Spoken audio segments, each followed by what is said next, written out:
ইয়াজুজ ও মাজুজ অদ্ভুত দুটি শব্দ। শব্দ দুটি এসেছে উজাজ শব্দ থেকে, যার অর্থ শুকনা অথবা কর্কশ। আরেকটি শব্দ থেকেও এর উৎপত্তি আলজাজ, যার অর্থ যখন শত্রু খুব দ্রুত চারদিক থেকে আক্রমণ করে।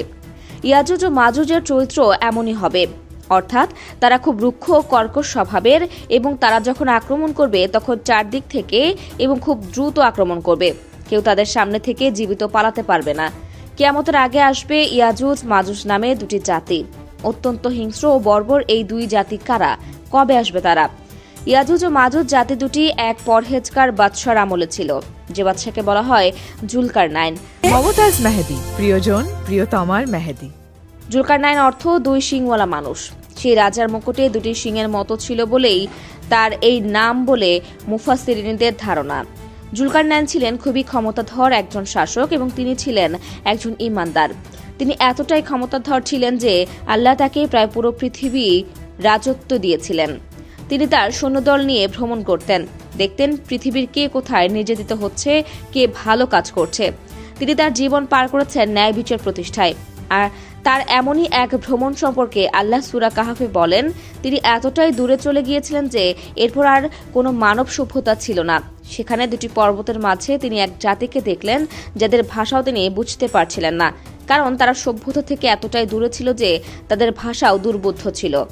সে জাতি ইশারা ইঙ্গিতে জুলকারনাইনকে বলল, ইয়াজুজ ও মাজুজ আমাদের উপর অনেক অত্যাচার করছে, তারা আমাদের হত্যা করছে, আমাদের উপর জুলুম করছে।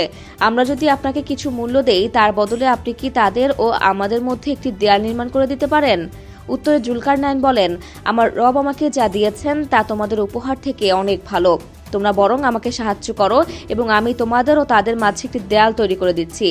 এবং তিনি তাদের লোহার টুকরা আনতে বললেন। তিনি সেই লোহার টুকরাগুলো দুই পর্বতের মাঝে রাখলেন এবং তাতে বিশাল আগুন ধরিয়ে দিলেন। মমতাজ মেহেদী, প্রিয়জন প্রিয়তমার মেহেদী। সেই আগুন এতটাই বড় ছিল যে লোহার টুকরাগুলো গলে গেল এবং সেখানে লোহার এক দেয়াল তৈরি হয়ে গেল। অর্থাৎ তিনি ইয়াজুজ ও মাজুজকে দুটি পর্বতের মাঝে আটকে দিলেন। আল্লাহ তাআলা বলেন, এবং তারা তা অতিক্রম করতে পারল না এবং তা ভেদও করতে পারল না। সূরা কাহাফ আয়াত ৯৭। জুলকারনাইন এই দেয়াল বানানোর ব্যাপারে বললেন, এটা আমার রবের রহমত, কিন্তু যখন আমার পালনকর্তার ওয়াদা পূর্ণ হবে তখন তিনি এই দেয়াল সমতল করবেন, আর আমার রবের ওয়াদা চিরসত্য।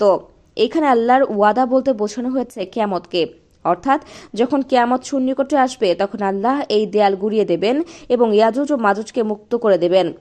মহানবী হযরত মুহাম্মদ সাল্লাল্লাহু আলাইহি ওয়াসাল্লাম কিয়ামতের যে 10টি প্রধান আলামতের কথা বলেছেন তার অন্যতম একটি হচ্ছে ইয়াজুজ ও মাজুজের আগমন।